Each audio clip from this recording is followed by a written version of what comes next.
नमस्कार, आप देख रहे हैं आज तक डिजिटल और मैं हूं आपके साथ अनूप आकाश वर्मा और मेरे साथ हैं क्राइम तक के डिप्टी एडिटर चिराग गोठी। चिराग, बहुत बहुत स्वागत है आपका। Thank you.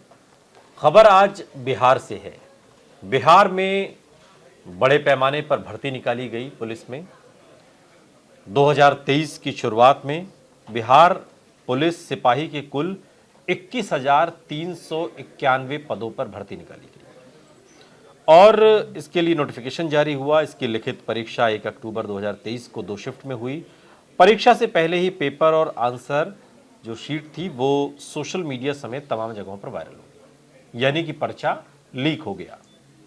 और इसे लेकर विभिन्न जिलों में 74 केस दर्ज हुए। बिहार की जो आर्थिक अपराध इकाई है उसने 31 अक्टूबर को पहली एफआईआर दर्ज करके जांच इस पूरे मामले में शुरू की। डीआईजी मानवजीत सिंह ढिल्लों की अध्यक्षता में एक स्पेशल जांच टीम का गठन किया गया और अब इस टीम ने सिपाही भर्ती पेपर लीक की जांच को लगभग पूरा कर लिया। और अब आप जांच के बाद जिस नाम को लेकर चर्चा हो रही है सुनकर आप चौंक जाएंगे। क्यों? क्योंकि बिहार पुलिस सिपाही भर्ती पेपर लीक मामले में पूर्व डीजीपी पुलिस निदेशक एसके सिंघल की भूमिका को संदिग्ध माना जा रहा है। चिराग, क्या भूमिका है एसके सिंघल साहब की कि 21,000 से ज्यादा पदों पर जो भर्ती निकाली गई उसमें सीधे तौर पर शक की जो सुई है वो एसके सिंघल पर आकर टिक गई है? क्या भूमिका है इनकी? देखिए, ईओ जो आर्थिक इकाई है वहाँ की, हाँ। जो कि पुलिस का एक विंग है जो इकोनॉमिक ऑफेंसेस को डील करती है, उसकी जांच हुई बाकायदा। उसकी एसआईटी गठित की गई, 74 एफआईआर जिसमें एक ईओडब्ल्यू ने पूरा कंक्लूड करके जांच की इसमें। इसकी जैसे आपने बताया कि मानवजीत सिंह ढिल्लो जो थे वो इसके हेड थे। उन्होंने ये पाया कि उस वक्त जो डीजीपी थे और जो पेपर कंडक्ट जो करा रहे थे, जो इंचार्ज थे पूरे, वो थे एसके सिंघल। और ये कहा कि भाई जो चेन ऑफ कस्टडी का जो ब्रेक हुआ, यानी कि जहां से पेपर छपता था, जहां सेट होता था, जहां से ट्रांसपोर्टेशन होता था और जहां वो परीक्षा केंद्रों तक आता था, उसमें घोर अनियमितताएं थी। और एज अ हेड आपको इन बातों का ध्यान रखना चाहिए था कि कहां कहां अनियमितताएं थी।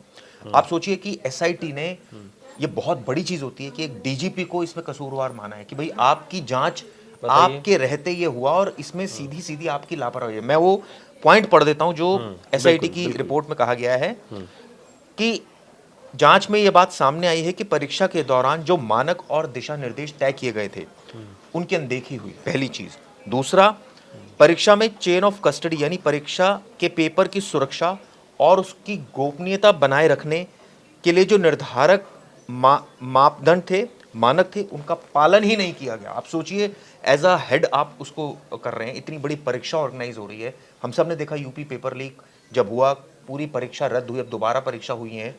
ऐसे में आप सोचिए कि उस वक्त यहाँ भी एक्शन हुआ था, यहाँ के भी सीनियर पुलिस अधिकारी, चूंकि जो सीनियर पुलिस अधिकारी होता है उसी को जिम्मा सौंपा जाता है कि वो जो अधीनस्थ बोर्ड बनता है वो उसका हेड होता है, उसके सुपरविजन में ये काम होता है। आप सोचिए कि बाकायदा एक आईपीएस अफसर की ड्यूटी लगाई जाती है कि वो जो एग्जाम है वो प्रॉपरली कंडक्ट हो, फेयरली कंडक्ट हो, ट्रांसपेरेंसी उसमें रहे।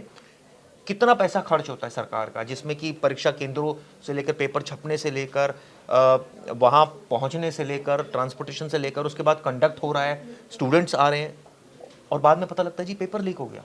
और उसके बाद आप सोचिए, जब अधिकारी जिसकी जिम्मेदारी ये तय हुई थी कि भाई आपको देखना है कि कहाँ कहाँ जहां भी आपको लूपहोल लगे, you are the final authority, आप डिसीजन लीजिए, वो अपना कर्तव्य को ढंग से पालन करने में नाकाम साबित हुए। और यही वजह है कि अब उनको कसूरवार माना है। मैं वो एग्जैक्ट पढ़ देता हूं जो एसआईटी का, शायद पर्चा आपके पास भी है, जिसमें वो एग्जैक्ट वो लिखा हुआ, वो जरा पढ़ के एक बार जांच की। देखिए, जांच टीम ने ये पाया कि जो जिनकी जिम्मेदारी थी यानी कि एसके सिंघल साहब की, उन्होंने लापरवाही के अलावा नियमों और मानकों की अनदेखी की। उन्होंने अपनी जिम्मेदारियों का सही ढंग से उसे नहीं निभाया और इस वजह से सुनियोजित ढंग से एक संगठित गिरोह ने पेपर को लीक किया।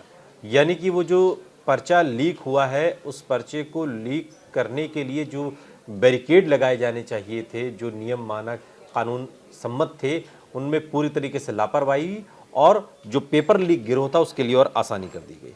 हालांकि एसआईटी ने जांच में ये पाया कि तत्कालीन अध्यक्ष जो एसके सिंघल साहब हैं उनके खिलाफ आपराधिक गतिविधियों संबंधित सबूत नहीं मिले हैं। ये भी एक इंपॉर्टेंट लाइन हाँ, इसके अलावा एसआईटी का मानना है कि एसके सिंघल के दायित्वों के निर्वहन में लापरवाही बरतने की वजह से जो परीक्षा की शुचिता है वो भंग हुई है, यानी कि जो एग्जाम फेयर होना चाहिए था वो नहीं हो पाया। परीक्षा की चेन ऑफ कस्टडी की गोपनीयता और सत्यनिष्ठा को बनाए रखने के लिए भी निर्धारित मानकों की अनदेखी की गई, यानी कि जो पैरामीटर बनाए गए थे उनकी खुलेआम धज्जियां उड़ाई गई हैं और इसी वजह से पेपर लीक हुआ, यह एसआईटी ने माना। इसलिए उनके खिलाफ उचित कार्रवाई करने की अनुशंसा की गई है और इस अनुशंसा के मद्देनजर अब डीजीपी और राज्य सरकार को इस बाबत फैसला लेना है, यानी कि गेंद अब सरकार के पाले में है। कोई भी एग्जाम कहीं पे भी किसी भी राज्य में सही तरीके से कंडक्ट हो ही नहीं पा रहा है। छोटे छोटे अब तो बड़े बड़े भी इसमें बात आपकी सही है। हम सबको पता है कि नीट का एग्जाम जो कि सीबीआई जिसको इन्वेस्टिगेट कर रही है वो एक अलग है, जहां से बिहार से भी कनेक्शन उसमें जुड़ रहा है। ढेरों हैं, ढेरों ऐसे पेपर हैं जो कहां से उठाना शुरू करें और कहां छोड़े। आरओ पेपर हमने किया था, इस पे कई वीडियो बनाई थी, आरओ एआरओ वाला जो पेपर था। उसके अलावा भी कई सारे ऐसे पेपर से, अब ये बिहार पेपर जो सिपाही भर्ती पेपर था वो भी लीक हुआ, यूपी पेपर लीक हुआ। कहने का मतलब है कि पेपर लीक तो चलिए हो ही रहा है, उसके अलावा आप सोचिए अधिकारी की भूमिका इतनी संदिग्ध, मतलब ये बहुत बड़ी चीज होती है कि एक अधिकारी अपने दायित्व डीजीपी लेवल का आप इसमें देखिए दो बातें हैं। एक तो है कि आप अपनी ड्यूटी को फुलफिल नहीं कर पा रहे, अब जब ड्यूटी आप फुलफिल नहीं कर रहे तो उसका बेनिफिट कौन उठा रहा है? संगठित तो वो जो गिरोह है तो क्या ये मिलेगा। लेकिन एक चीज इसमें और मेंशन करने वाली है जो मुझे लगता है कि काफी अहम है कि आपराधिक जो संलिप्तता है उसमें इनका नाम नहीं आया। अभी तो जांच चल रही है। पहली लापरवाही, गैर जिम्मेदारी, बेपरवाही, देखिए दो चीजें होती है, एक होता है कि आपने किसी को डायरेक्टली हेल्प कर दिया और किसी को इनडायरेक्टली हेल्प कर दिया। वही इसी पर मैं आ रहा हूं जी जी कि एक होता है कि मैं करवाऊं पर्चे को लीक, एक होता है मैं अपनी आंखों को बंद कर लूं और पर्चा लीक करने वालों को बिल्कुल जाओ एकदम सब खुला खेल फरुखाबादी। इसमें तो खुला खेल फरुखाबादी हुआ है ना। नहीं, लेकिन एक चीज और भी है ना कि रिपोर्ट में ये तो नहीं कहा कि इनका आपराधिक गतिविधि ये नहीं कहा गया, लेकिन ये तो कहा गया ना कि इनकी वजह से चूंकि इन्होंने नियमों का पालन नहीं कराया, मानक जो तय थे उसका पालन नहीं कराया, लापरवाही और अनदेखी हुई है नियमों की, इस वजह से जो संगठित गिरोह है जो पेपर लीक का काम करता उसके लिए आसानी हुई। बात सही है, बिल्कुल। ये बात तो कही गई। इसका क्या मतलब है? इसका मतलब यही है ना कि मेरी जिम्मेदारी आपकी पहरेदारी की है और मैं अपनी आंखों को बंद कर लूं तो आप तो लूट ही लेंगे ना पूरा मजमा। बात सही है, लेकिन मैं ये नहीं चाहता ना कि वो लुटे। ये इसमें और उसमें थोड़ा सा फर्क है। हाँ, देखिए क्रिमिनल इंटेंशन की बात होती है कि कई बार आपकी लापरवाही से कोई चीज हो गई, आपको ये था, नॉलेज था कि भाई मैं लापरवाही करूंगा तो ऐसा हो जाएगा, लेकिन आपकी इंटेंशन नहीं थी वो करने की। लापरवाही तो इंटेंशन रही होगी आपकी, तभी आपने लापरवाही की, लेकिन आपकी ये इंटेंशन नहीं थी कि उससे किसी का फायदा हो जाए। तो शायद मुझे ये केस वो लगता है जिसमें इंटेंट वाली बात आ रही है, जिसमें क्राइम में भी कहते हैं ना एक नॉलेज होनी चाहिए, एक इंटेंट होना चाहिए कि अगर आपको कई बार होता है ना कि आपने एक्सीडेंट कर दिया, वो मर्डर तो नहीं है ना, वो एक्सीडेंट है, आपको नॉलेज है, आपको पता है क्राइम कैसे है। चोर तो लेकिन इसी फिराक में होता है ना कि पहरेदार कब सोएगा। बिल्कुल सही बात है, पहरेदार यहाँ सो गया।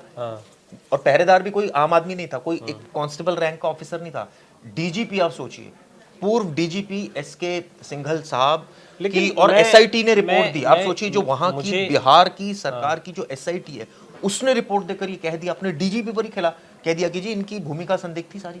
लेकिन आप मुझे समझाइए, डीजीपी बड़ा अधिकारी होता है पुलिस विभाग का, तो जाहिर है वो खुद तो जाके चप्पे चप्पे की निगरानी ना करते, ना हर एक फाइल को खुद ही एकदम सारी चीज़ों की जान, उनकी भी तो एक बॉडी होगी, एक टीम होगी।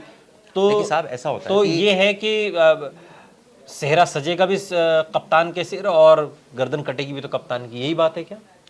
आपका काम फिर बचा क्या है? अगर आप सुपरविजन भी नहीं कर पा रहे हो, आप ये कहते हो जी मैं तो जाके खड़ा नहीं होऊंगा, एग्री, आप आईपीएस अफसर हो, सीनियर ऑफिसर हो, ठीक है, तो आपका फिर काम क्या बचा है? आपका काम ये है सुपरविजन, कि आप जिस जगह पर बैठे हो, जैसे हमारे बॉस हैं, उनका काम क्या है? सुपरविजन, कि हम कैसा काम कर रहे हैं। बिल्कुल बिल्कुल। अगर हम काम नहीं कर पा रहे हैं तो वो उनकी हमारी तो गलती है ही, उनकी भी गलती है कि वो ले नहीं पा रहे हमसे काम।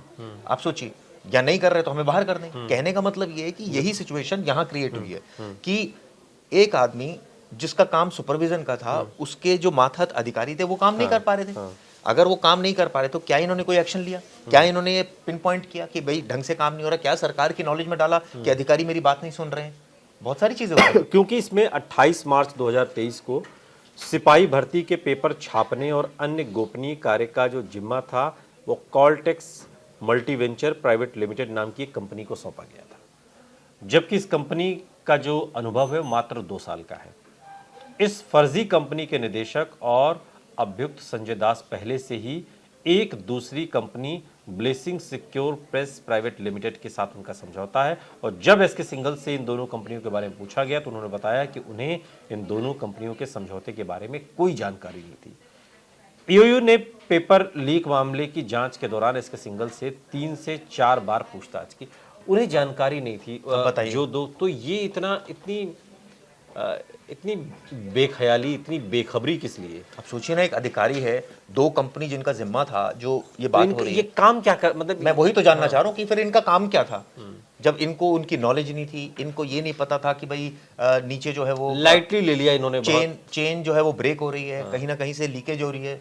जब आप अधिकारी रहते हुए ये पता नहीं था, तभी तो उनकी वो माना गया कि आपकी लापरवाही इतनी रही कि आपने एक सुनियोजित और जो संगठित गिरोह था उसको एक तरह से मौका दे दिया कि जाइए आप पेपर लीक करवाइए। वो लोग तो इसी फिराक में रहते हैं, चाहे यूपी हो, चाहे बिहार हो, चाहे कोई भी प्रदेश हो। नेचुरल सी बात है, पेपर लीक तभी होता है जब लूपहोल होते हैं। बिना लूपहोल, अगर लूपहोल नहीं होंगे तो कई ऐसे भी तो केस हमने देखे हैं। दरवाजा खोल दीजिए, रात में तो चोर घुस ही जाएंगे ना फिर। तो यही बात थी, इस केस में भी यही थी कि आपने सिचुएशन ऐसी क्रिएट कर दी।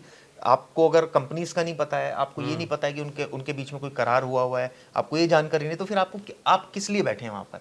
आप इसलिए तो बैठे हैं, सारी चीजें आप मैनेज करते, आप जाकर ग्राउंड रियलिटी चेक करते, अधिकारियों की ड्यूटी नियुक्त करते, जो अधिकारी काम नहीं कर रहे उनको बाहर करते, सरकार की नॉलेज में डालते, कुछ और अधिकारी लाते, पेपर जहां छप रहा था वहां सिक्योरिटी ढंग से होती, इसके बाद जहां से पेपर ट्रांसपोर्टेशन हो रहा था वहां सिक्योरिटी। यहाँ तो जहां जिसको पेपर छापने का जिम्मा ठेका दिया गया है वही संदिग्ध है कंपनी, वही फर्जी बताई जा रही है। वही तो फिर वो पर्चा लीक नहीं करेगी क्या? इसीलिए तो हुआ, तभी तो इतनी बड़ी अनुशंसा जो एसआईटी की टीम कर रही है वो कोई छोटी बड़ी अनुशंसा नहीं है, बहुत बड़ी अनुशंसा है, जिसमें एक डीजीपी को टारगेट किया जा रहा है। और निश्चित तौर पर ये हर एग्जाम, कोई भी एग्जाम है जब उसे कंडक्ट कराया जाता है तो उससे पहले निश्चित तौर पर एक तैयारी होती है। तैयारी सिक्योरिटी की भी होती है कि जिस परीक्षा का आयोजन हो रहा है वो निष्पक्ष और निष्कलंक हो, किसी तरीके का कोई धब्बा न लगे। लेकिन बिहार में 21,000 से ज़्यादा सिपाहियों की जो भर्ती का एग्ज़ाम कंडक्ट कराया गया उसमें एक बड़ा धब्बा लगा है और वो धब्बा सीधे सीधे डीजीपी साहब की वर्दी पर लगा है, एसके सिंघल साहब, जिन्हें जवाब देना होगा कि आखिर ये लापरवाही हुई कैसे और इस लापरवाही की बदौलत ही क्या ये जो संगठित गिरोह जो काम करता है, जो पेपर को लीक कराता है, ये क्या इसी लापरवाही की वजह से इस सबको करने में कामयाब रहा। बहुत बहुत शुक्रिया चिराग, इस तमाम जानकारी के लिए आपका। यहाँ रुक रहे हैं लेकिन आप कहीं जाइएगा नहीं, बने रहिए हमारे साथ, देखते रहिए आज तक डिजिटल।